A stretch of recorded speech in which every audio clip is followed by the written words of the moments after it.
E aí pessoalzinho do YouTube, eu sou o Mestre Tuga, sejam bem-vindos a mais um vídeo do canal.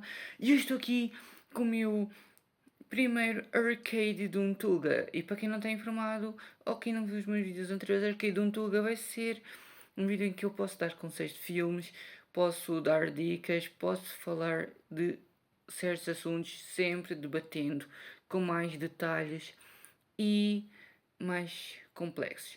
E como hoje é o primeiro arcade Tuga, sejam bem-vindos ao episódio 0, o começo. E bem, eu vou falar de diversos assuntos para vocês, fiquem atentos até o final e sem mais demoras, vamos começar. Vou começar primeiro por falar de Pokémon Legends ZA. Para quem não sabe, Pokémon Legends ZA é uma sequência de Pokémon X e Y. E para quem não sabe, Pokémon X e Y era para ter uma sequência a seguir chamada Pokémon Z, que nunca chegou a ser lançado, mas estava nos planos para ser lançado para a 3DS. Mas em Pokémon Legends ZA voltou outra vez as mecânicas de Legend Arceus. E para esse jogo ficou muito bom, a sério. Eu sei que falam mal do preço, sei que falam mal dos gráficos, isso assim, mas um jogo que está divertido e bom simplesmente merece ser jogado, na minha opinião. E bem, em Pokémon Legends EA, uma das coisas de início é, não vai ser a professora a dar-vos um Pokémon. A maneira de ter a Pokédex é através do centro Pokémon. Desta vez temos hospedados em um hotel e em vez de sermos treinador Pokémon em que fazemos por exemplo, aqueles duelos de líder ginásio, simplesmente participamos numa coisa chamada ZA Battle Royale, que só acontece à noite, temos que ganhar pontos e temos que depois lutar com da mesma rank que nós, que é para a promoção, para subir a rank a seguir. E aquilo vai de Z a A. Quanto mais forte nós ficarmos, mais na wild área os Pokémon ficam mais fortes e mais fortes são os nossos rivais. Tem uma história assim boa, eu até estou a gostar da história, e para além da história basear-se na cidade de Lumiose, a história também se baseia em Zygarde. E para além de basear-se em Zygarde, também baseia-se em alguns aspectos do nosso protagonista. E para quem não entendeu, aquilo tem uns tramas totalmente diferentes. Mas muita gente diz que é um trama confuso só porque não percebe inglês. E o jogo é género Legend Arceus nos seguintes dois aspectos. Primeiro, em modo missão. E segundo, os Pokémon selvagens podem atacar e tu desmaiares. E isso são coisas de Legend Arceus. Os Pokémon Alpha estão de retorno. Eu já tenho o meu primeiro Alpha. E mano, eu fiquei parvo quando vi de novo os Pokémon Alpha.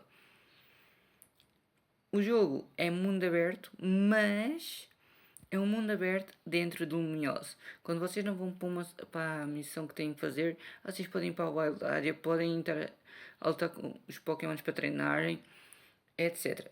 O modo de combate é em tempo real, vocês chamam o vosso Pokémon e lutam, podem esquivar-se. É uma nova mecânica que lá meteram. Vocês, quando tiram a vida toda ao outro Pokémon para captura, ele fica tonto antes de desmaiar. Vocês dão um knockout para poderem capturar. E depois, quando vai para a box, simplesmente recupera a vida. Vocês podem capturar estilo Legendary Arceus em que lançam a Pokébola e podem apanhar de uma forma perfeita. O jogo está totalmente diferenciado dos outros jogos de Pokémon. Como Legendary Arceus foi diferente, Legends EA tem a sua característica única. Voltou as megas evoluções também e a maneira como obtemos as pedras para depois trocar para as mega evolução também está interessante. E aquela coisa do online por seasons está um bocadinho ridículo porque para ter alguns megas é preciso ter o online. A sério. Essa aí foi uma treta pegada. Mas de resto, eu não me queixo do jogo. A nota sincera que eu dou 8.5. Eu era para dar 7.5, mas 8.5 para esse jogo até está bom. E bom demais. Por isso, se querem uma box de Good Goods, no final do mês, se esforçarem, vão ter uma caixa de Goods porque está good demais. Meu Deus, agora fica com o meme por causa do meu irmão. Mas continuando, agora falando de outro assunto, vamos falar de um debate com certas coisas ditas que eu já sei há bastante tempo, sei bastante tempo não, mas que eu exploro, investigo, etc. Mas que quem vive no mundo passado em que os portáteis não eram bons e que os smartphones não serviam para jogar, então nem havia smartphones, que os telemóveis não eram bons para jogar, e é verdade. Atualmente ainda continuam com esse pensamento. Então vamos lá. Primeiramente começando entre laptop e torre. O laptop e torre já são idênticos. Ponto. Ambos têm, com o mesmo processador, isso assim, têm a mesma velocidade, etc. Se vocês tiverem uma VRAM maior num laptop e uma VRAM de 12 GB ou 8 numa torre, se o laptop tiver uma VRAM maior, claro que vai ser melhor do que uma torre.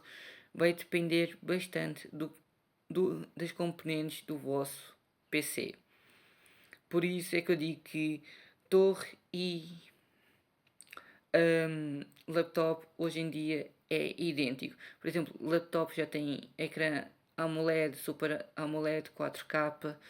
Mano, então, para quê? E a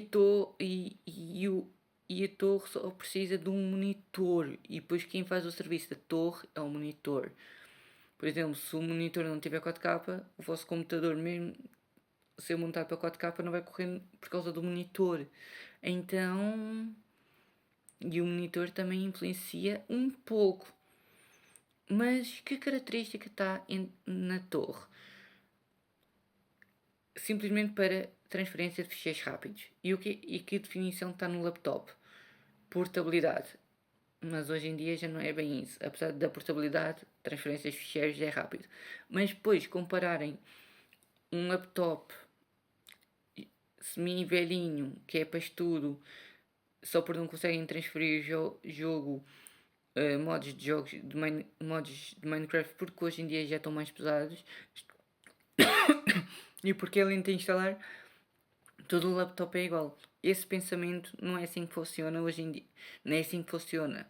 Nós temos que ter atenção ao que eu mencionei, componentes, ecrã, etc. Tanto no torre como no laptop. Mas o que influencia nas diferenças, eu vou-vos dizer o que é. O laptop, porque acaba a bateria por causa do sistema operativo, enquanto a torre pode ficar lenta por causa do consumo do sistema operativo, e isso toda a gente também sabe. Enfim, mas não vou debater muito desse assunto, mas só estas simples palavras já conseguem dizer tudo. Agora, claro que a gente não vai concordar, a gente vai concordar e a gente que sabe que é assim que funciona também se for investigar mais a fundo. Enfim, continuando, agora em questão do smartphone não ser bom para jogar. Se isso fosse tão verdade, hoje em dia não existia, por exemplo, Snapdragons mais potentes, não existiria MediaTek Dimensity, não punham mesmo o MediaTek também a funcionar bem, não punham jogos de PC no iPhone, não rodava-se jogos de PC no nosso smartphone, não havia emuladores para o smartphone, como um PC. E, claro, o Snapdragon tem potência suficiente para estar lado a lado com a Nvidia. E uma prova disso foi quando meteram um Snapdragon Elite num laptop que correu um bocadinho mais rápido do que alguns outros processadores. Isso é para comprovar que hoje em dia processador de smartphone dá para ser usado para jogos.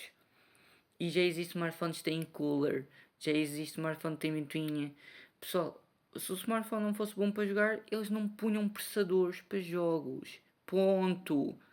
Mais uma vez, parece que vivemos na época passada, parece que ainda vivemos nos anos 2000, em que nada disso era possível.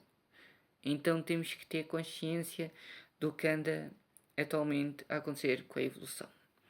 Bem, pessoal, mas agora deixando esse assunto de parte, vamos agora para uma coisa que se chama Ananta. E o Ananta está um jogo incrível que já batizaram como GTA de anime, tem várias referências e ele vai vender skins. Mas só por ser um jogo chinês, todo jogo chinês tem que ser gacha. E não, já foi confirmado pelo próprio criador do jogo, já foi criado pela empresa que vai lançar, neste caso publicar o jogo, que é a NetEase, que não tem gacha, eles vão vender skin. Nem todo jogo chinês de anime é gacha. E NetEase não trabalha com gacha, só para ficar esclarecido.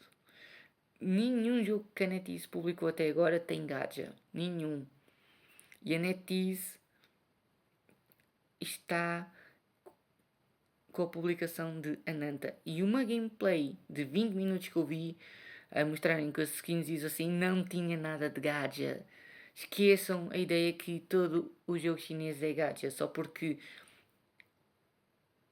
a Yoverse com o Genshin Impact é gacha. Só porque os jogos da Yoverse é gacha. Só porque o Pokémon, que não é chinês, é japonês, de smartphone é gacha, o Ananta tinha que ser gacha só porque é chinês.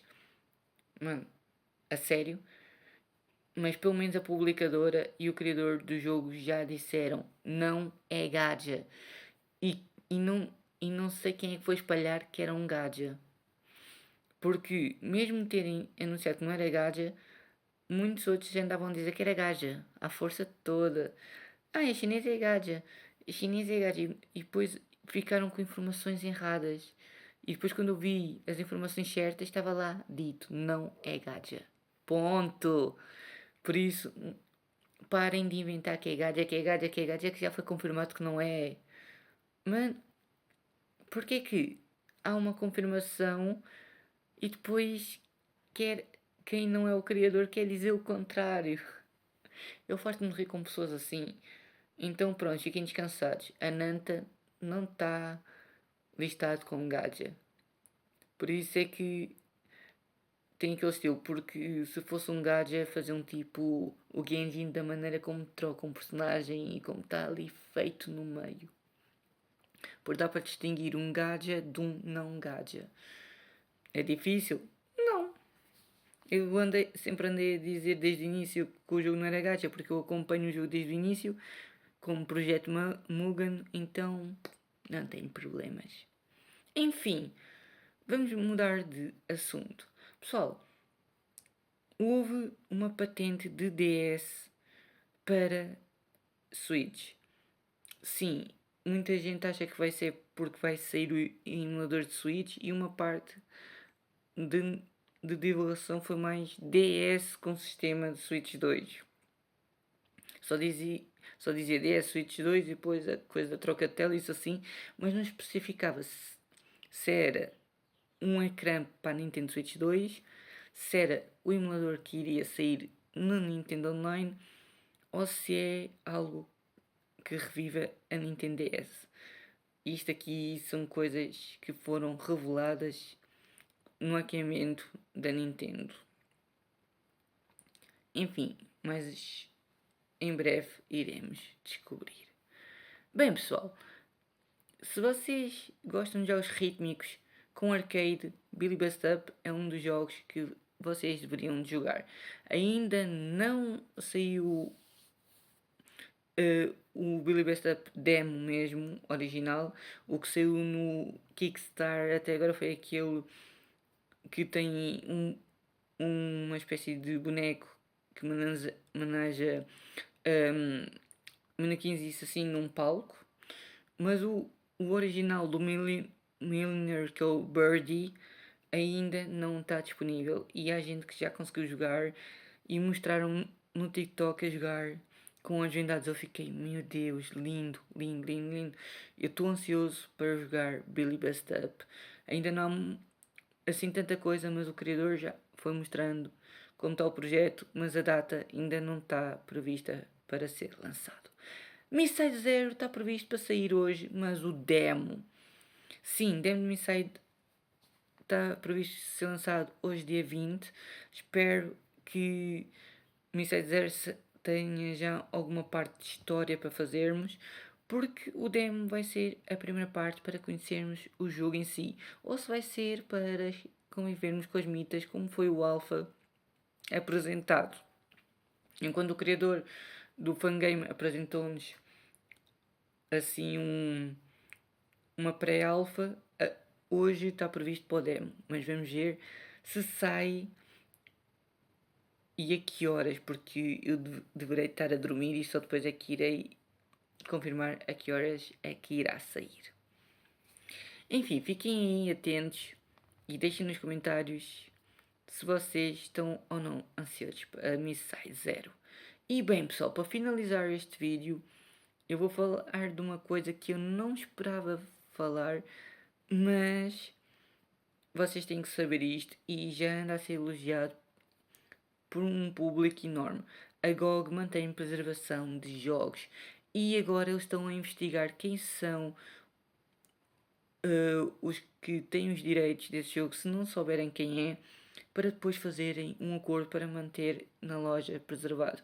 Sim, a GOG está aí a pescar vários jogos clássicos para nós da atualidade conhecermos. Há jogos que eu conhecia, outros que eu não conhecia, e um dos jogos que eu fiquei assim meio parvo que apareceu na GOG assim do nada e eu vi foi um jogo que já me tinham falado que é o Lula Sex Empire. Sim, o nome já diz tudo, mas tenham calma que também tem uma parte de comédia porque é Lula. E bem, há gente que jogava isso quando era inocente. Hoje em dia é difícil ser inocente. Mas enfim. Mas fora isso, a GOG anda a preservar jogos, anda aí e faz com que a cultura dos jogos já tenham assim algo mantido. Porque imaginemos que não, como não está na loja, isso assim ninguém vai conhecer. E como já dizem que é ultrapassado, que não são bons isso assim, mas já experimentaram para saber se um jogo antigo é bom? Eu já experimentei vários. De arcade, epá, arcade de Java, de BlackBerry tem alguns Javas e alguns próprios da BlackBerry. Já experimentei do Nokia Engage, que é o Zaiban, qualquer coisa assim parecida, o sistema operativo. Então, a GOG está a fazer algo incrível. E se vocês são preservadores de jogos, o que é que acham desta novidade da GOG e do que eles andam a fazer? Bem, eu vou ficar por aqui. Espero que tenham gostado. Subscrevam o canal, ativem o sininho e digam que próximos vídeos gostariam de ver. Uma das coisas que eu irei trazer, claro, é com a ROG Alley, porque já ando a prometer trazer um vídeo com a ROG e desta vez vou ver se consigo cumprir. E claro, irei arranjar outras coisas para vocês. Fiquem atentos porque também virão surpresas para breve. Eu sou o Mestre Tuga, como digo em todos os meus vídeos, eu fui!